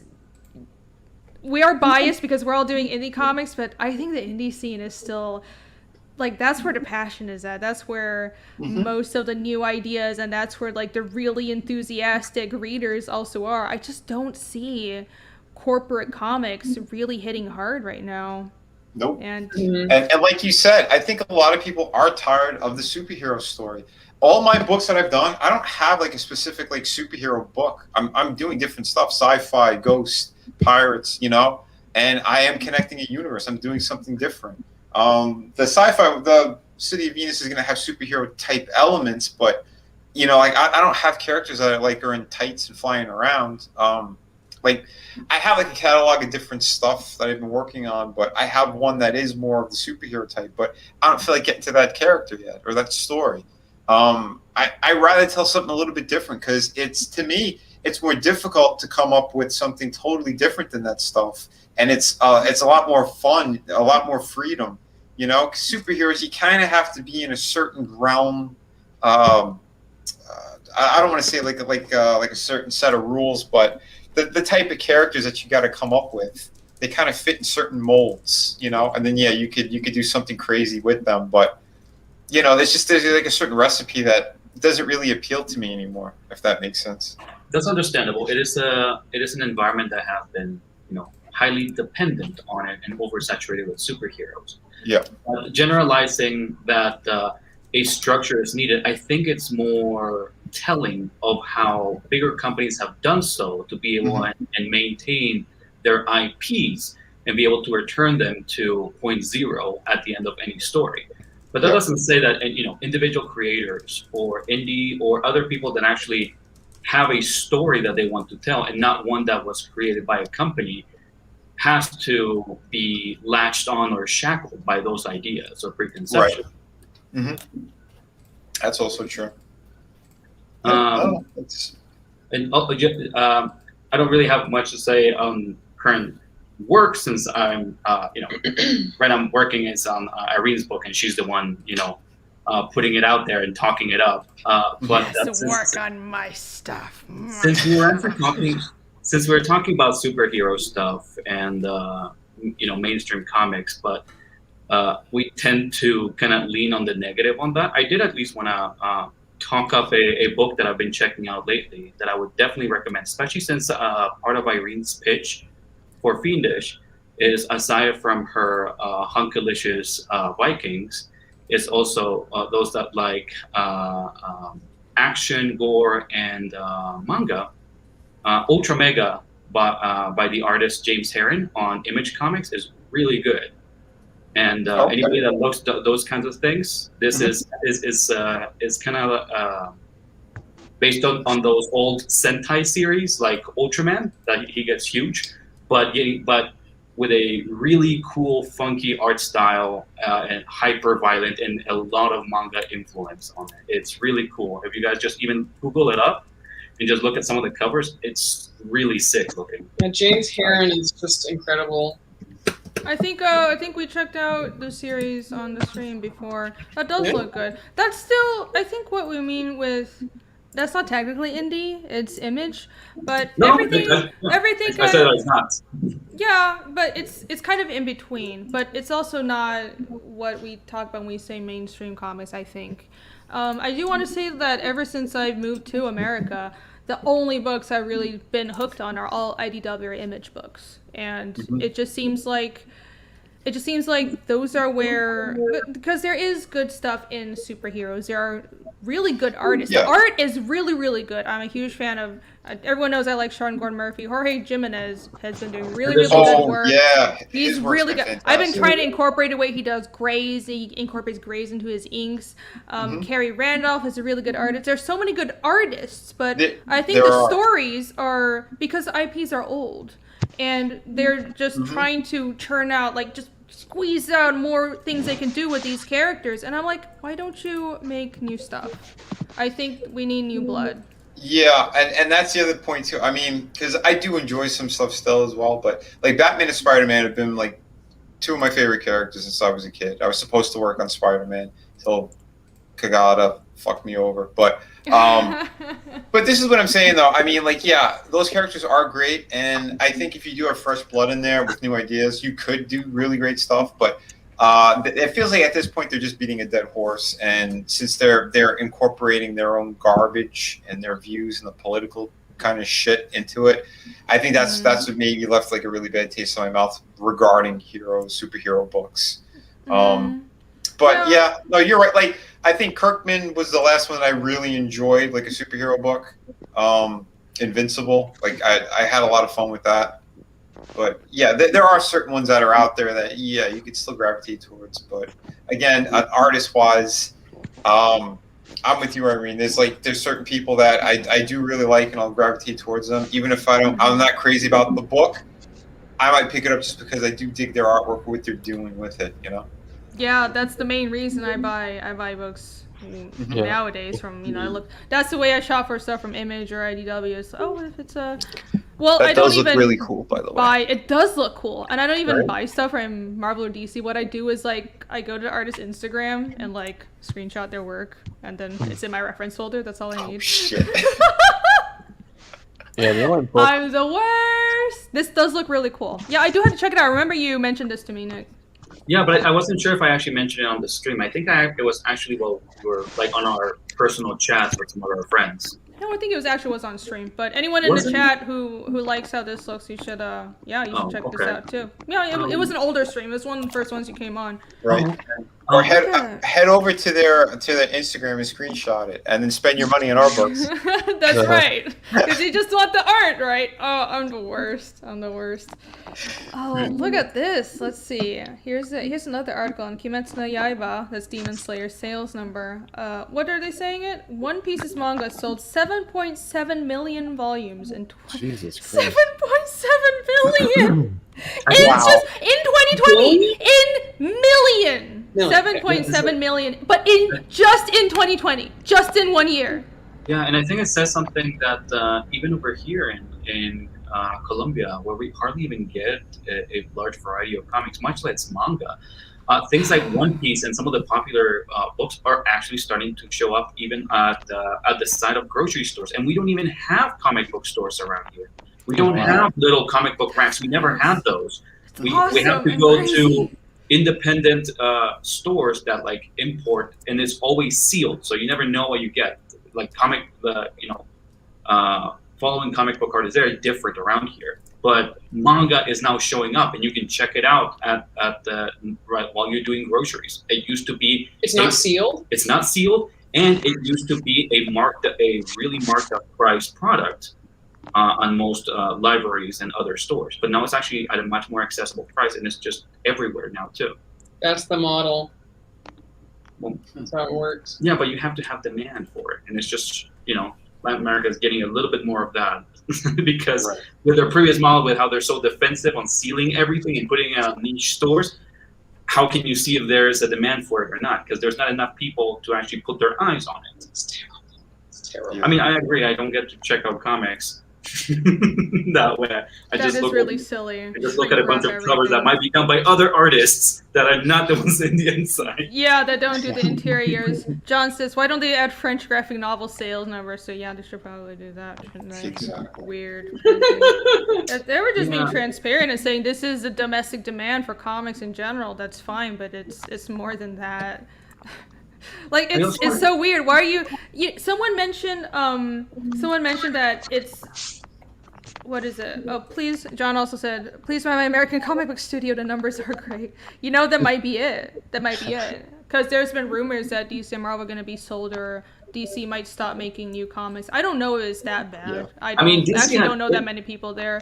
But DC has fluctuated a few times on actually making those kinds of decisions also. Yeah, it's fluctuated. And there have been rumors going on and off for years, and it's becoming more and more of a possibility. And again, why would there be so many layoffs? Why would there be rumors like that if, the books were really selling that well? People know about the franchises and the characters are known because of the movies and because of stuff like the MCU. But that doesn't translate to current new comic sales. Nope. And I think the healthy way to approach that is think of what we're doing wrong and how to become more successful. Because I'm not hating just to hate. Like, I want to see everyone's comic doing well. More good comics is good, and I'm not the type that's like, oh, I want to drag someone else down just to feel better. I was like, good. I want good shit so I can push myself to be better than. Yeah. Well, here's the thing.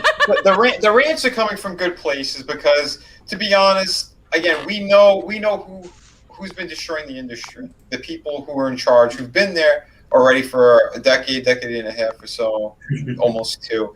We know that what they're doing.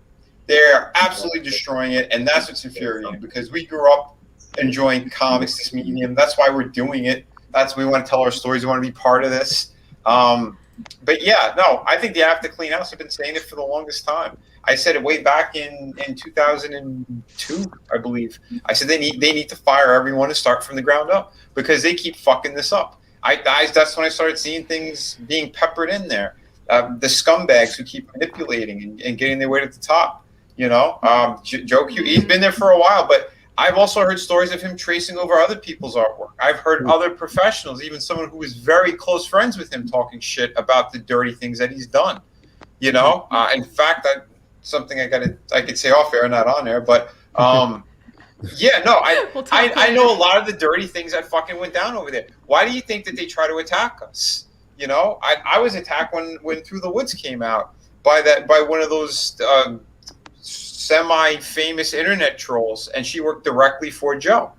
Oh, You yeah. know, it's very dirty. It's well, they try to drag you down, and instead of being like, "Oh, they're doing well. Let that push me to do better work." And it's really weird, and it's really disheartening because, you know, when I first started doing comics, I really believed that working for Marvel and DC was the place to be, and that's where they would give me the creative fulfillment that I needed, and I thought I could work for them, and then Image would I could pitch a book and Image would pick me up, but then I got into the industry and it felt all like playing politics, and it's like, oh, I had to know the right people to get picked up by Image, and then I was too manga for everybody, and it was like the creativity and the art took a backseat, and that's not a healthy way to approach what we're doing here. Sorry, Nick, what were you saying? No, I was gonna say that during the time that we also got into college, it really was more predominantly the model that was through book. Obviously, you know, since way back there have been outliers and there have been people pushing to be able to actually create other ways of getting it. But we have been very lucky in the fact that there has been this huge boom for indie work to actually have means of promoting itself and financing itself with people that are actually following and getting this direct link to fans, which was not the norm. Remember, like some of our professors that are like, some more modern than others, but some more stuck in the past, just don't even see that as a possibility and would actually tell us to just not even think about either creating or trying to innovate, but just like stick to this. This is a guaranteed set of work because it's not seen as this is. I think it's we as creative, we sometimes generalize a lot in that the only thing I think is John that is saying like creativity without independence, just signatures. Yeah, so it's like. I think that tends to be a very much of a blanket statement because, yes, obviously we are in a creative industry. We want to be creative. We want to create something else. But at the same time, a product needs to be made. Mm-hmm. And more there needs to, there's always going to be more crap than there is quality product if you want to maintain a company of some sort. And that's understandable. And there's people that actually want that, like, because there's actually fans that are not necessarily there for the art. Like, a lot of us do, but others are actually just like, oh, I love Batman. I literally want to collect everything Batman ever. Yeah. And that's and just like, there's nothing wrong with that. Mm-hmm. I think the variety on the creation is good because sometimes those, worse projects, those more run-of-the-mill or like cranked out things are also a good place for a new artist that's probably kind of rough, probably not ready for a big leagues, for a better project, can start out there with not too many eyes on them. Sometimes that issue might actually be forgotten, but it gave them a start and it gave them practice and money to live on while they got ready for the next book. Oh yeah, I'm not saying there shouldn't be just run-of-the-mill basic bitch stuff. No, and I know Manga has a lot of that too. No, and I know that a lot of us know this, but it's just that sometimes when we talk on blanket statements like that might be the idea that it's actually given to other people. And so then they can make those blanket statements and it becomes a generalization that anything that is not innovative, anything that is not trying to push the envelope is wrong, and people should be ashamed of working on those. Not to mention, you sometimes actually do end up getting creative, great stories out of that. Yeah, there we go. Sometimes it might be a very constricting project, but we find ways of being able to either not be noticed and do things that actually we want to innovate on those, or actually talk with a group. Because, for example, AC and I have been very lucky on the groups that we have been in the industry, because we always get to partner together, have our ideas be heard, and collaborate to create something that we all agree on, or we end up with a consensus for what we want to create. And sometimes it might be, some issues might be weaker than others, but it's the same thing. It's a product to a certain degree and artistry combined in there. We find the places where we can take shortcuts, and we find those pages or issues or books that we actually put some effort on, and others will just be fuel to the kindling so that we can keep going for another month.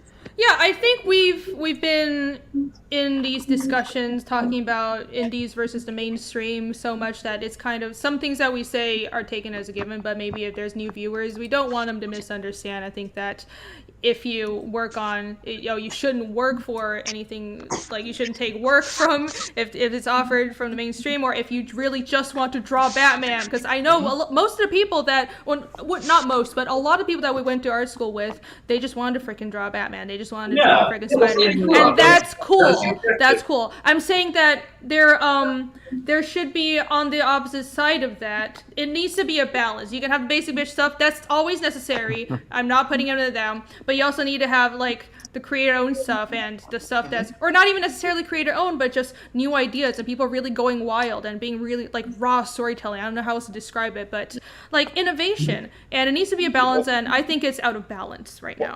I don't think anybody was questioning if an artist should be taking work. No, my point was that you have the beast, you have these companies that they're literally trying to send goons over here to stop what we're doing or to hurt what we're doing. That too. Yeah, a lot of people doing indie comics get, like, harassed for it. Oh, yeah. Oh, like, yeah. This is... Yeah, guys, and again, nobody's saying that you guys were saying that was what's happening. I just wanted to try and make a bit of clarification, especially for chat. Cool. Thank you. I appreciate that. Well, yeah, I believe they've been following a lot of us and hearing our voices and what we've been saying too. But our thing is, it's like we're creating something that we're not seeing out there anymore. And like speaking as a fan myself, I stopped buying books. I might get one or two here or there, but it has to be one hell of a story or one hell of a creative team that's involved in it for me to even take a look. Because like there's some that they've been hyping like crazy, like the Three Jokers story. I have them. I thought it was one of the fucking biggest pieces of shit. Yeah, the artwork was pretty, but the story was so stupid and contradicted so much of the characters, and made a joke, literally out of the Killing Joke book. Like it hurt it. Because, I mean, the premise itself just sounded really dumb. Everything about it's dumb because these people, like, they're just. I don't know what it is. I think they're comfortable. They know the money's gonna come in because they're backed by Disney and Disney's backed by the theme parks. And when you're comfortable and you don't feel the need to be hungry, then a lot of people fall into, I don't need to like really push myself and I don't know, because that was the one that we're bringing up, like the Three Joker thing. What is it called again? I think it was just the Three Jokers. Oh, the Three Jokers. Yeah, that thing. Dude, like with how protective DC and Marvel are of their IPs and main characters, I don't know if the idea is like someone is comfortable to grab the Joker and then canonically make him three different people. I don't know if that's a comfortable move. That is a crazy, weird, but also sounds like super dumb. Yeah. And it was. It literally was. And they like the Bob Kane Joker. Then you had the Killing Joke one, and then you had the one that killed Rob, and it just made no fucking sense. And then they were gonna make another one, but yet in the story itself, he made hundreds of them, and then Batman actually killed a bunch of them. Like he called for the Batmobile and it went through the wall and ran over like a shit ton of them. Yeah, and this was Jeff Johns writing it. I kind of expected more from Jeff Johns. Oh, I ripped into this thing on a stream. It was insane. I gotta watch that. Yeah, Wow! I had to do a take two. Something was going on with YouTube, but I never looked back on it to see how it turned out. Man, no, I don't know. Again, you guys might be completely right on the fact that the stories are just going downhill. For me, is that I never really been that into superheroes or North American comic books in general. Yeah. And but when we go to conventions, people are a lot of times enamored with the idea of a continuity for these things that have been going on and being handed out for different writers and artists. And they like to consider things as canonical, making sense, heading somewhere. But for me, I just always say it's just a sea of content, and you just look and see if there's like one good thing in there that you like, and then you buy that one, and you wait a few months or years, and then there's one good other one. knock that ugly one off of it, and you keep that one too. Mm-hmm. But it's like it's always even when we went to comic book stores and we have walls and walls of comics that have been done for years and years.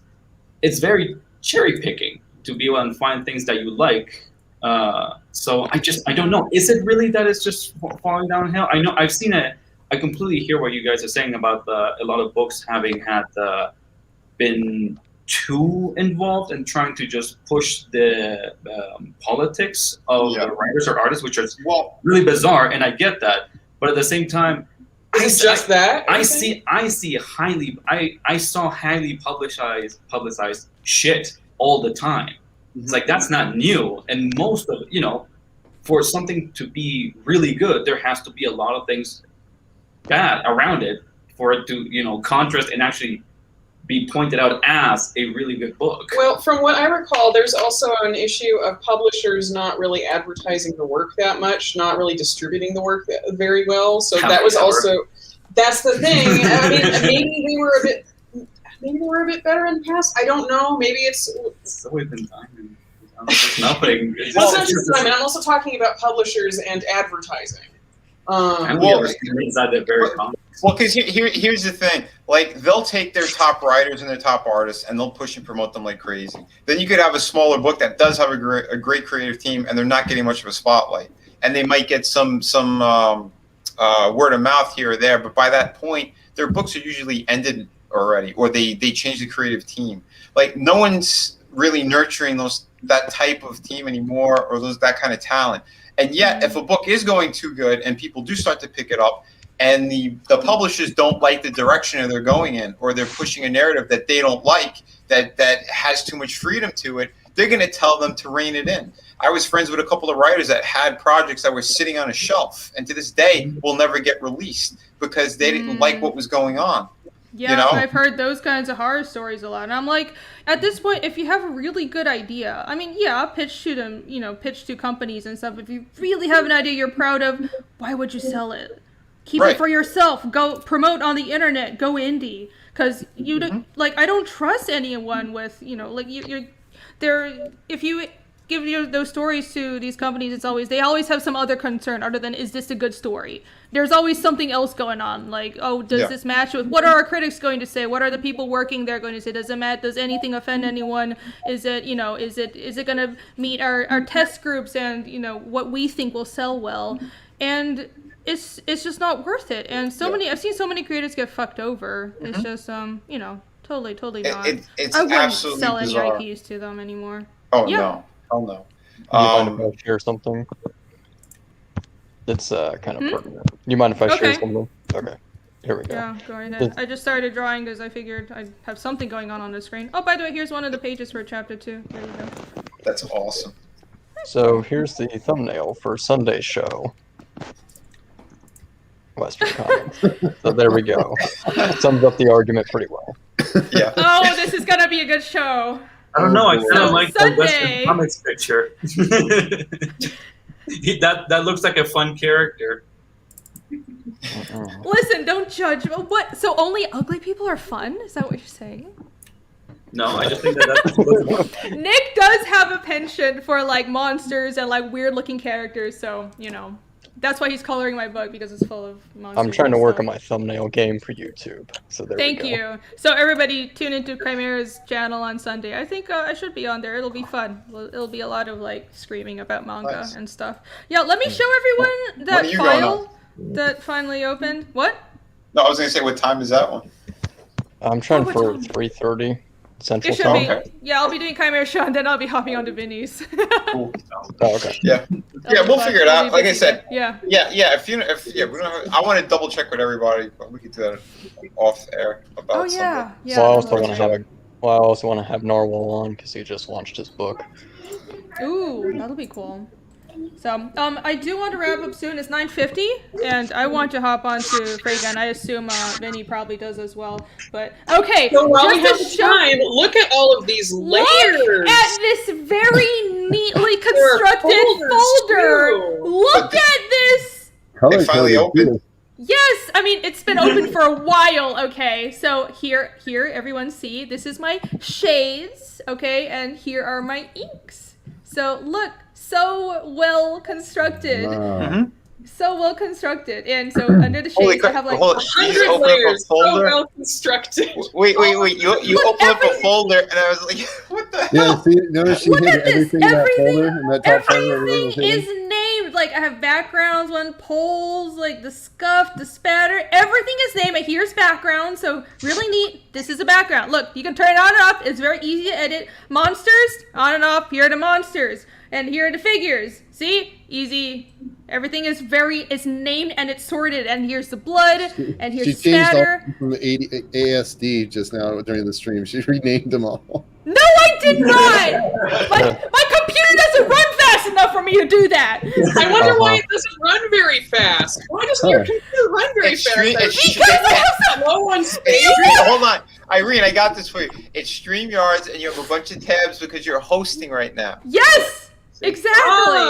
How do you think it's... Good save. Excuse for everything. I've been saying I have 50 tabs open and I'm streaming, but apparently it doesn't matter when I say it, right? Hey, you know what? I know a colorist who would absolutely love to color one of those kind of pages. Like with all the layers that you have here and how it's all separated like that. Yeah, so I don't think it's not a bad thing. I was just kind of blown away by it. For me, I literally have like maybe one layer. Listen, I have a lot of layers, but it is organized.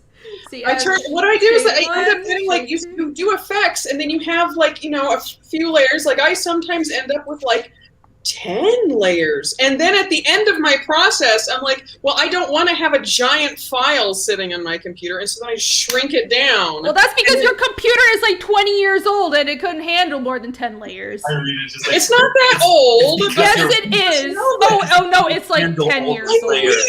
Once you work out enough, you can handle 20 times more layers than you can. And everything for more layers. So I really do squats in order to get. Just buy a new computer. It's easy. I do what? Come on. Squats. Yes, I do squats. My squats power my computer so it can run these 600 DPI files. Also, this is 600 DPI, okay, which y'all should be grateful for because it's great for like advertising and showing. It looks good. She puts her desktop on her shoulders and she squats it every morning. I hire people and this is what they do to me. My lord. I show you my files and they do nothing but complain and make fun of me for having a lot of layers. Every time Irene has to open a file, she gets on her hamster wheel and starts running until it opens. No, I bench. I bench my entire computer desk. Then I go, there you go. Take a shower.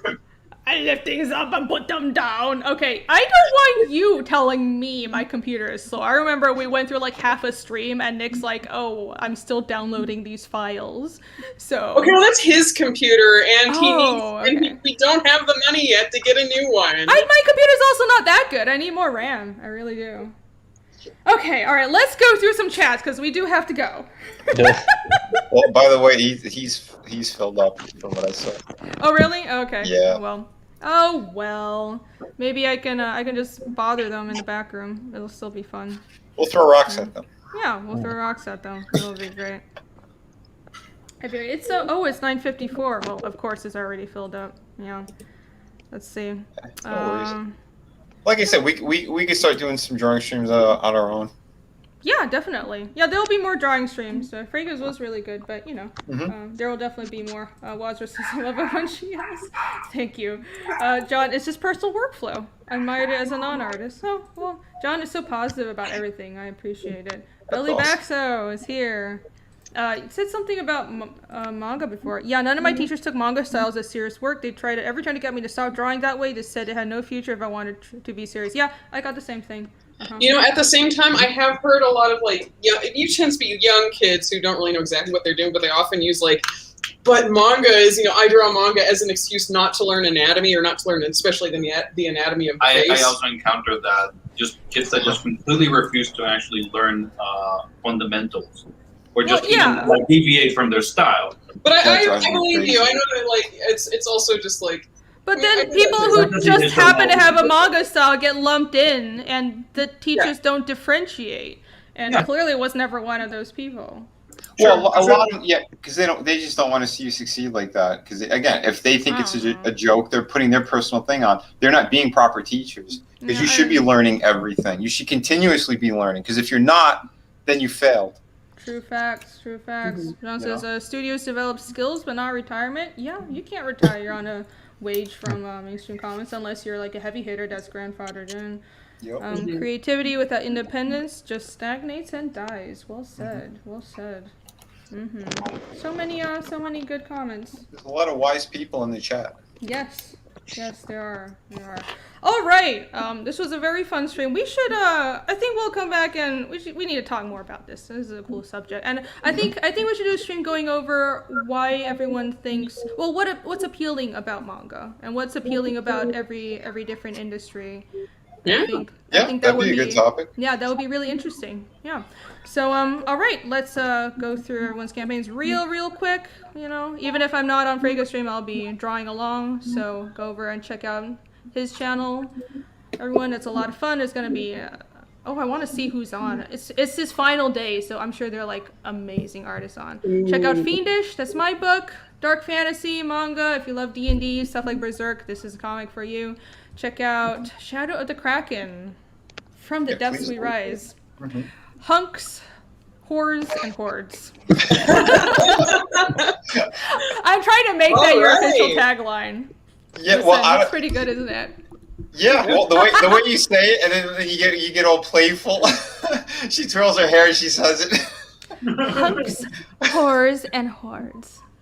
Somebody clip that, please. No, I need to. Hold on. I need to have your campaign on. Okay. Hunks, whores, and hordes. There you go. I don't know. Fantastic. I'll do a proper advertisement for you some other time. Oh yeah, that'd on be your great. show. Yeah, that would be great. Testament, everyone, check it out. You have 30 days. 30 days left. And Airith Saga. Woo! This looks so awesome. This should be funded already. Everyone, go back Airith Saga. Back these books. They're beautiful. Yeah, back these books. All right. I think we're gonna end there today. Next week, I'm sure I'm going to be back to doing my 3-hour streams. But thanks everyone for joining. Where can everyone find you? Let's start with Vinnie. I'm at Vinnieart on YouTube. I have art classes. I have master classes you can check out there where I do teach the fundamentals for people. So they should be learning regardless. That's why I started doing them. I have tour reviews. I have awesome streams like this. Just a bunch of different stuff. You could deep dive in there too. I do go crazy. Well, I had my rants. There used to be a whole lot of angry Vinnie rants, especially when I first got into all this. Oh boy! So, go take a look. You'll like it. And I'm also on Twitter at Vinnieart, Instagram. I have an art station. I need to update it. I've been on there a while. But yeah, pretty much all social media is the same. So yeah, thank you, Rini. Thank you, everyone who's here. I thought it was a fun one and always a great topic. Oh, she froze for a second. Was something opening? Yeah. No, yeah, it's like everybody froze for us too. Was she opening another Photoshop file?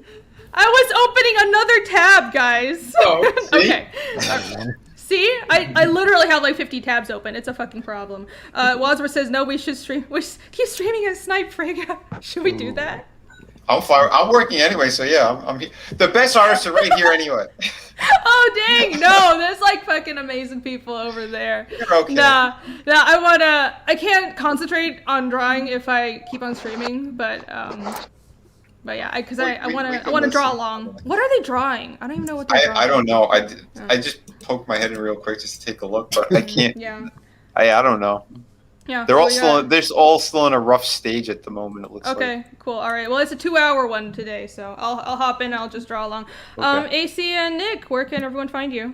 You can find me at AC Zamudio on Instagram and Twitter. And for me, you guys can find me as Ink-Imp on Instagram, Facebook, Blogspot, and I think the easiest way to actually get in contact with me, because I had made the mistake of mentioning Twitter, which I really just do not visit at all. is just email, which I have it open for anybody to contact, which is just inkimcontact at Gmail. Cool. Airith, Brian? Yeah, it's everything, Twitter, Instagram, all that stuff, Airith Saga. And we were looking, like I said, we don't really know the circuit of the shows, so if anybody has any suggestions of like the shows we should try to get on, like DM me. Cool. Yeah. We got to get you on some more shows. I'll give you some pointers. All right, cool. I'll Thank send you a DM. Mm-hmm. Yeah. Cool. Awesome. And Chimera? Yep, Chimera the Hut Twitter, and I have an eBay store, so I sell like reprints of my previous campaigns. Yep. That's fantastic. All right. How's your supposed to say they're drawing sex? Is it what? Oh, yeah, some female character. I couldn't really tell. Oh my gosh. Okay. All right. I would love that. Okay. I actually have to hop in now. Okay. Cool. Bye, everybody. It was fun. Hey, I haven't said where people can find me yet, okay? Uh-oh. I know Nick is just here. Nick is just here to sabotage me. Everyone, you can find me at Vinnie Draws. Obviously, this is my YouTube channel. You should subscribe, and like this video. We do these streams every Wednesday. It's usually just people shooting the shit. I try to draw, but it never happens. I gotta change the title to not drawing the stream, and we just complain about manga, American comic sales. But every Wednesday, complaining stream, I mean, that's every week. So every Wednesday at 8 p.m. EST, we do a stream right here. And I have an Instagram as well. I've been forgetting to tell people, follow me on Instagram. My Twitter is also Vinnie Draws. And yeah, we will hopefully see you again next week. Bye, guys. Bye, everybody. Yeah. No, Michael Bancroft is here. Oh my gosh, we're ending. We're gonna hop over to Frega and try to. I know they're full, but we're just going to like watch and. We're gonna point and laugh. Yeah, I'm gonna point like. Well, I'm gonna draw along and harass the chat. So that's where we're going. But thanks for hopping in at the last second. You gotta come on again. Yeah, Bancroft. You can follow us. Sunday we should be over on my channel as well. So yeah, you can find Rini there on Sundays. He's probably here the whole time. Yeah, I'm gonna be on Chimera's channel and also Vinnie's Altercation, channel. Thank you. Sorry, I read chat, but. Altercation. Thanks, Altercation. Just like Airith number 80. All the best full stage Awesome. for the streams. Awesome. Fantastic. All right. Yes, thank you everyone for dropping in. I'll actually end the stream now. Okay, see you guys. Bye. See ya. Bye.